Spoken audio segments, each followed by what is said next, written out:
The Diary of Fate. Fate plays no favorites. It could happen to you.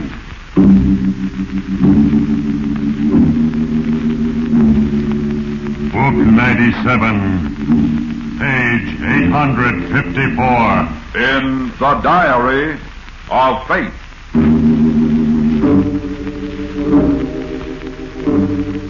Yes, here it is. The name Walter Vincent. Occupation chemist. Yes, Walter. For 4 years you have been an employee of the Randall Foundation for scientific research. And in that time, you have come to realize how wrong you were to select science as a life work. Although you were diligent and accurate, you lack inventiveness. And many times during recent months, your wife Carol has pointed out in no uncertain terms the long and fruitless road which lies ahead of you. This realization brought you to temptation and a choice. Now for a moment, I, Fate, look ahead to a single instant in your life. An instant of decision. I don't intend to give up everything now, Walter, no matter what it means. Good. We still have a chance if we work together. You see, Kramer is going to give Philip that letter at the masquerade. I don't understand, Walter. And that means just one thing. I'll have to go to the masquerade in his place. And I'll have to get rid of Philip.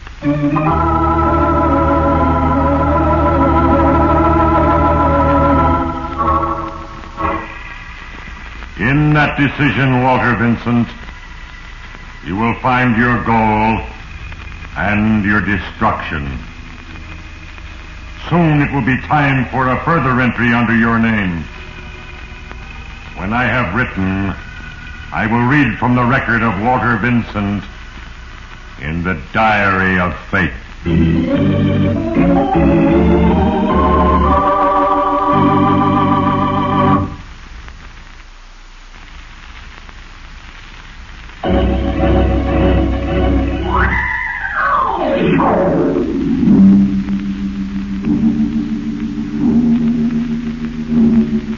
In the life of Walter Vincent, an infamous decision was made. Yet in the final analysis, it was a little thing, seemingly insignificant, that determined the inevitable outcome. It is ever thus. Remember, Walter Vincent, where it all started? You were driving home from the funeral of Professor Rudolph Teigman, an associate of the Foundation, who had died suddenly of a heart attack. Your wife and Philip Webb, also a chemist at the Foundation, were talking as you drove through the heavy rain. He was a great scientist, old Teigman. The Foundation is certainly going to miss him. Strange, isn't it? How suddenly and unexpectedly it can happen. Just like that, and it's all over. Yeah, that's right, Carol. I only hope I can achieve half as much in my life as he did in his. I'd consider it a lifetime well spent. What? How can you say that, Philip? Professor Teigman was a lonely old man. He never really lived in his whole life. He never had any money or fun. Just work and more work. That's all he knew. Yes, but look at all the splendid things he accomplished. And where did that get him? I'll bet he wished plenty of times he'd enjoyed life more as he went along. Believe me, I'm not going to stake my happiness on a future I may never see. Oh, excuse me, Carol. This next corner will be fine, Walter. Oh, okay, Phil. Glad to drive you on home, though. No, thanks. But there is one thing. Yeah? I'm going out to Teigman's lab tomorrow, and I'd appreciate it if you'd come along and sort of help me put his things in order out there. Why, sure, Phil. Glad to. Fine. See you tomorrow, then. Goodbye. Goodbye. Walter, I meant what I said about that future. I'm completely fed up with the way we live. Oh, Carol, darling, don't talk like that. We'll get our chance one of these days. One of these days can be a long, long time. I'm not going to wait much longer. Oh, you won't have to, honey. With Teigman gone, there are openings all down the line. Oh. And I'm almost a cinch to head my department. Well, We'll see, Walter. We'll see.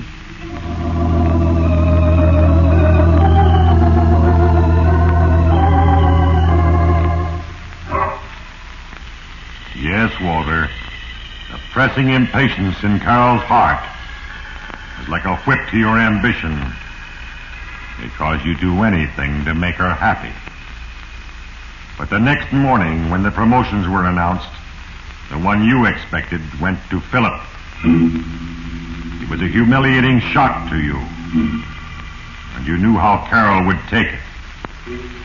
By the time you arrived at Teigman's remote laboratory, you had regained control of yourself, and nothing was said at the promotion as you helped Philip pack the clutter of apparatus, supplies, and papers. And then, Walter, a little thing happened. I guess you can get most of that stuff in this box, Walter. yes, I think so. By the way, what was Teigman working on, Phil? Do you know? I have no idea. I used to be his assistant, but for the last 6 months, they had me back in the office. I hope there's something in these papers that'll tell us. Yeah. Well, I'll make a list of everything I put in this box. Fine. I'll go get something to carry the books in. Yeah. Oh, blast it anyway. What happened? Oh, my pen had leaked. I've smeared ink all over. Oh, there's probably a blotter in that bottom drawer of the desk. Be back in a minute.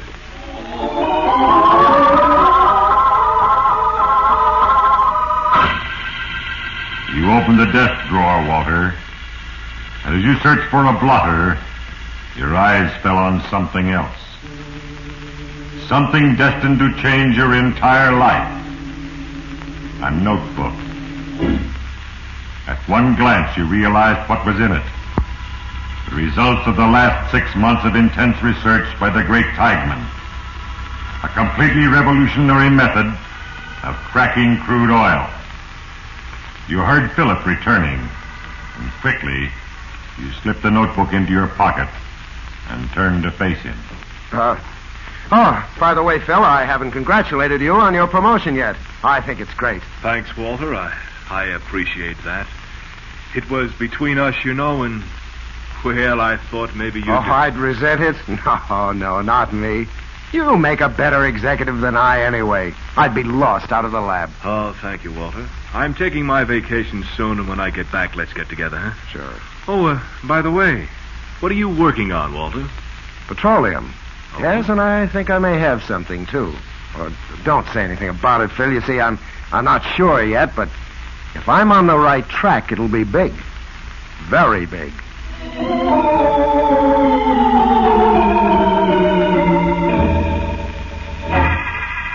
Yes, Walter. Because of a leaking fountain pen, you alone had found Teigman's notebook. You could have turned it over to the Foundation, but you had other ideas. In the days that passed, you made certain that nowhere else among Teigman's papers was there a hint of what he had been working on. You checked and tested his formula. It was complete and accurate. Then, at last, you were ready. The startling announcement came out that you, Walter Vincent, had devised a new and revolutionary method for refining crude oil. This is amazing, Walter. As the director of the Randall Foundation, I congratulate you. And leave it to me, my boy. I'll see to it that you get a position at once where you can really exercise your ability. Well, thank you, Dr. Kramer. And congratulations, Walter. Thank you. That was great publicity for the outfit. And say, I want you to pose with Dr. Kramer here, and then we'll get some individual portraits, some action shots of you in the lab, too. You know, the papers are going to eat this up.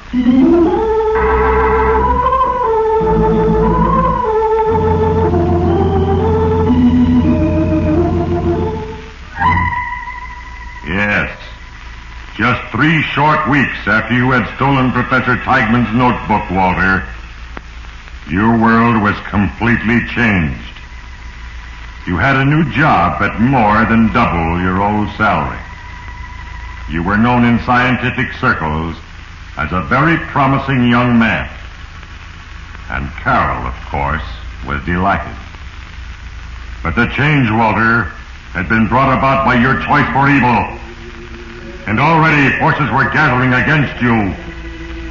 Even as you relished your newfound glory, and Carol chattered happily about a forthcoming party, another little thing happened. Oh, Walter, this will be the first party we've gone to in years where I can really feel like somebody. Yes, I know. Well, I told you our break would come one day. Oh, I'm glad it's a masquerade. I've got the most wonderful idea for a costume.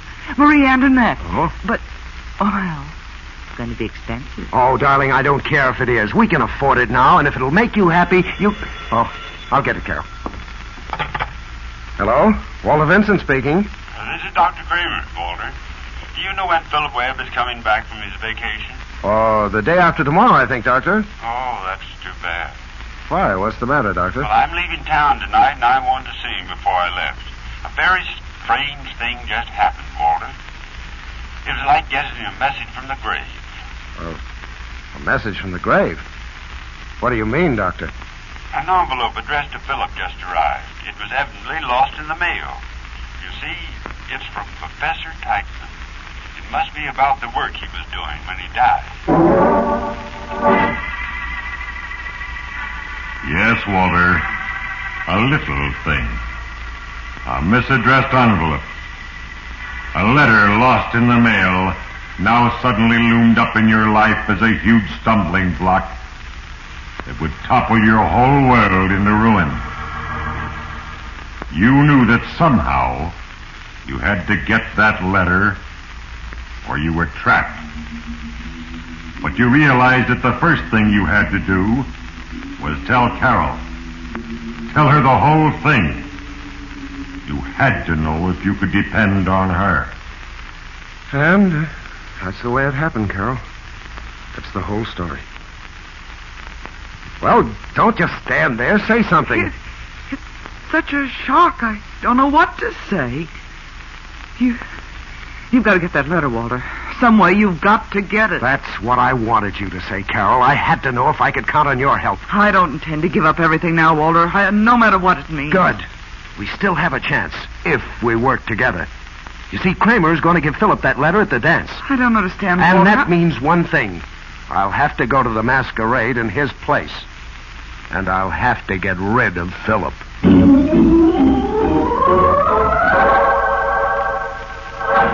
Yes, Walter. Because of a fountain pen that leaked. A little thing. You were faced with a decision. And your choice was for evil. Now, because of another little thing, a misaddressed envelope, you were threatened with exposure and disgrace. A net of circumstances was closing around you. Soon there would be no escape. Soon, I will write again under your name in the Diary of Fate.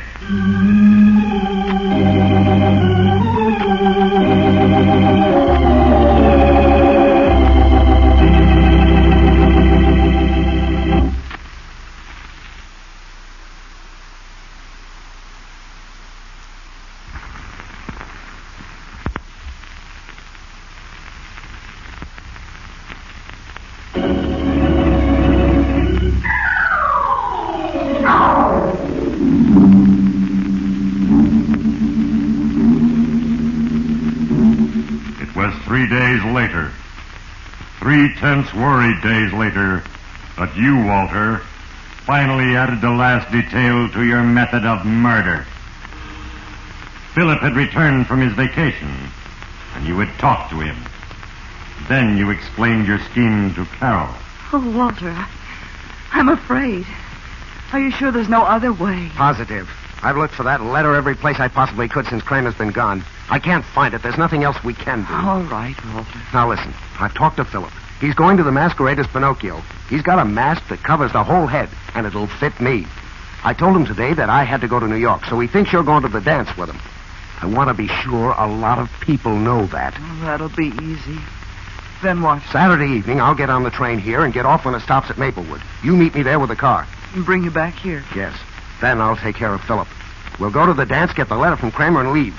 I'll catch a plane. I've already got the reservation under the name of Jones. I'll overtake the train and get back on it. All you know is that Phil was a little high when he took you home. Oh, Walter, what if something goes wrong? Nothing can go wrong, I tell you. Not if we're careful and use our heads. The hardest time will be the dance. We'll really have to play our parts there. And play them well.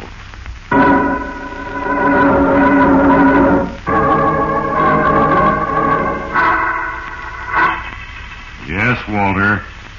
From now on, you'd have to play a part. And play it well. For murder is a hazardous game. Where they would do the most good, you'd drop casual bits of information about your trip to New York. And that Philip was escorting Carol to the dance. And finally, on Saturday night, you even fixed it so David Sloan, the Foundation's public relations man, was at the station with Carol to see you off. So if you can drop in and see him, it'll be worth a feature story in his new magazine. Well, I'll certainly try, David. It all depends on how much time I have. Well, Mr. Vincent, busy or not, you better find time somewhere to write me every day. Understand? Sorry you're going to miss that masquerade tonight, old boy. That's the one thing nobody really should miss. Don't I know it? And I'm sending Carol with Philip Webb. Pinocchio and Marie Antoinette should make quite a pair. Hey, you think I can trust them together? I think so. Pinocchio's made of wood, you know. Yes, but there are no strings on him either. Well, I'll keep an eye on them, Walter. Have a good time in the city and hurry back. I will, David. Better get aboard, Carol. Now, don't forget, 1 block south of the station at Maplewood. And don't be late. I won't, don't worry. I'll get rid of David and leave right away.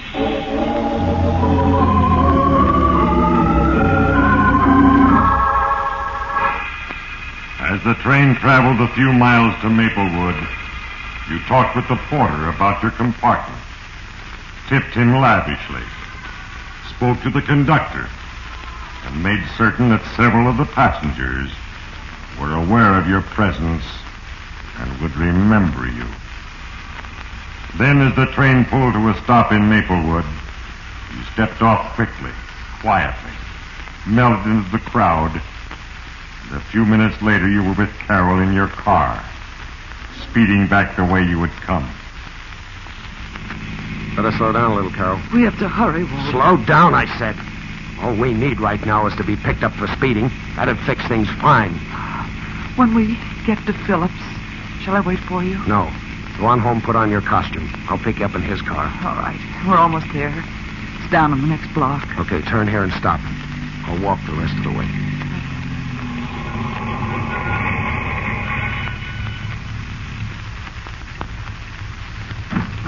Walter. What? Walter, be careful. Don't worry, this will be easy.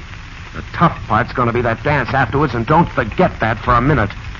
Now go on home and get dressed. I gotta get going.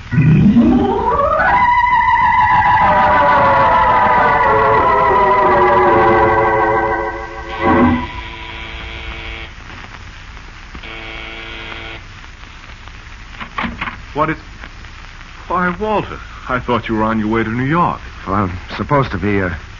You're still going to the dance, aren't you? Of course, I'm just dressing now. Well, let me in, Philip. Yeah, I gotta talk to you. Sure, come in. What is it, Walter? What's wrong? Is anyone else here now? No. Walter, what's the matter? Philip, are you going to be alone tomorrow? Why, yes. Yes, I am. All day? You're not expecting anyone? Not going out? No, not until 9 tomorrow night. Why? Oh, that's fine. Philip, I'm in a jam. Bad one. I want to stay here tonight. Could you help me out? Now, wait a minute. I think you'd better start at the beginning and tell me all about it. All right, but... Oh, is that whiskey there in the decanter? I really need a drink, Phil. Well, I'll get it for you. I've never seen you like this, Walter. You're in bad shape. Oh, here you are. Thanks. Well, Philip, it's like this. Oh, the glass. I'm sorry, Phil. It slipped. Oh, forget it. You'd better sit down, Walter. I'll pick up the pieces. It's nothing. Go on, sit down, Walter. Walter, the poker, what are you...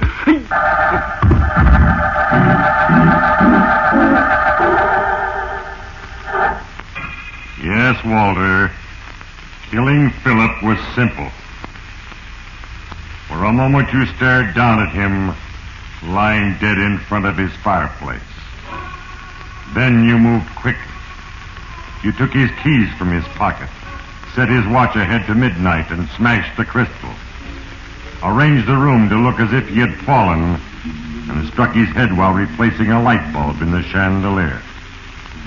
Then you entered his bedroom, and when you came out again, you were Philip Webb, fully dressed in the bizarre costume of Pinocchio. A few minutes later, in Philip's car, you picked up Carol and drove to the masquerade. Walter, you sure everything's all right? You didn't make any mistakes? No, I didn't. Now stop worrying me, will you? You keep watching me in there, and just as soon as I get that letter from Dr. Kramer, you fake a headache so we can leave. All right. And don't let me get stuck with anybody where I have to talk too much. I won't. All right. We better go on in. And for heaven's sake, act like nothing's happened. Everything depends on this now.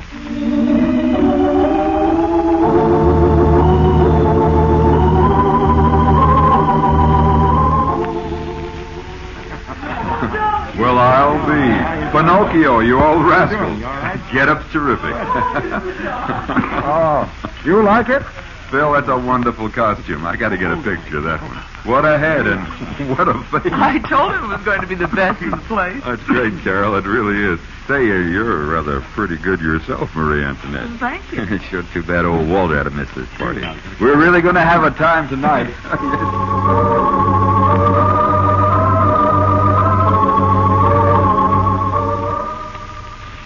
Kramer hasn't shown up yet, Carol, but he should be here any minute. How am I doing? Heard you comment? You're doing fine. I don't think anybody suspects a thing. Just keep it up. Don't worry, I will. We can't slip now. Oh, Philip, pardon me, folks. Phil, Dr. Kramer just came in. He wants to see you a minute. He's back there in the corner. Oh, thanks a lot, David. I'll go right away. I'll wait for you here, Philip. Well. Hello there, Philip, or should I say Pinocchio. That certainly is a fine costume. Oh, hello, Dr. Kramer. What I wanted to see you about, Philip, is a letter. It was lost in the mail, I presume. You see, it's for you from Professor Teigman. From Teigman? Yes, I have it here. Do you want it now? I can just easily keep it until Monday. No, I'll take it now, Doctor, and thank you very much. Oh, Philip. Excuse me, Doctor. Yes, Carol? I'm sorry, but my head is splitting. Would you mind taking me home? Oh, that's too bad, Carol. Of course not. Come along. I've got it, Carol. I've got the letter. Now nobody will ever know. Now we're set for life.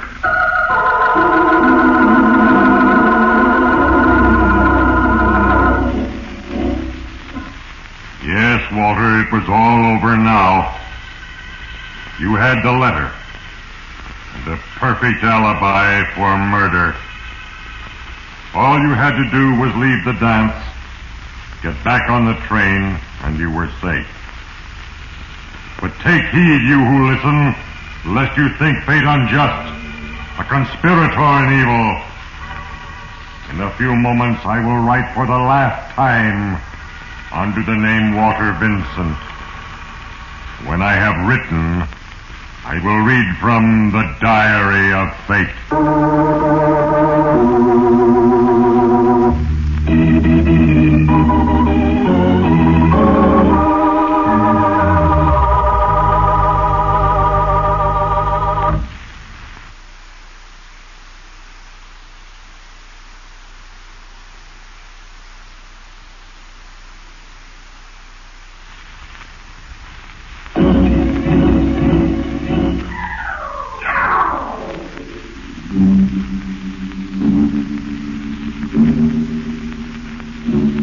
Yes, Walter. As you and Carol moved toward the door of the ballroom, you were confident that your masquerade had been successful. Yes, your impersonation of Philip Webb had been perfect. And now safety lay only a few feet away. But then, Walter, another little thing happened. Let's get going, Carol. Oh, my heel. Carol, what's the matter? The heel of my slipper had broken, caught in my skirt. Here. Let me get it. Attention, ladies and gentlemen. Here's the high spot of the evening. Yes, friends, this has been a wonderful party, and now... Hey, wait a minute. Don't let that Pinocchio get away. Hey, hold it. I've got a big surprise for you. You can't leave now. I've got to leave. The Judges Committee has selected the outstanding masquerader of the evening, none other than Pinocchio. And now, folks, it's midnight. And you're prisoner, boy, so remove your mask, Pinocchio, and take a bow, Mr. Philip Webb. Remove my mask? No, Come on, folks. He's back. We'll give you a hand, Phil. Come on, take your hand. Stop it. I got it all. White. It's not Phil Webb. It's Walter Vincent.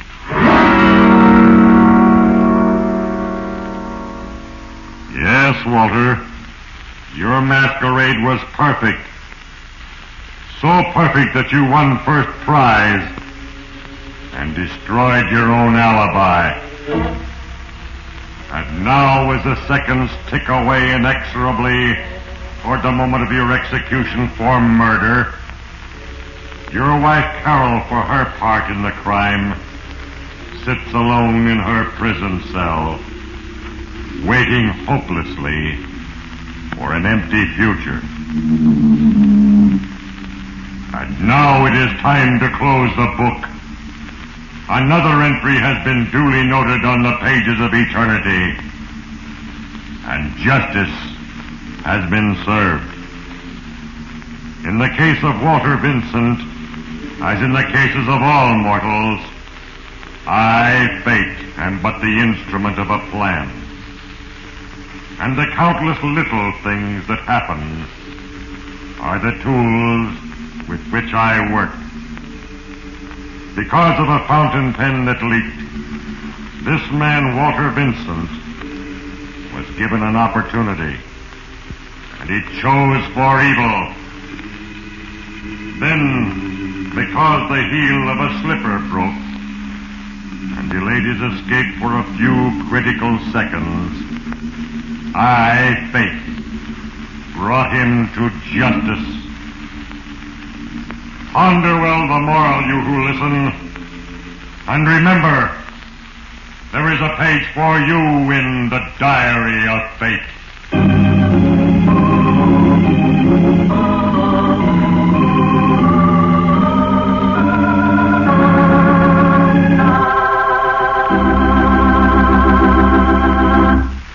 The cast included Herbert Lytton, Tom Brown, Gloria Blondell, Peter Leeds, John Arthur, Ray Erlenborn, Ivan Ditmars, and Hal Sawyer. Diary of Fate is a Larry Finley transcription. Brought to you from Hollywood.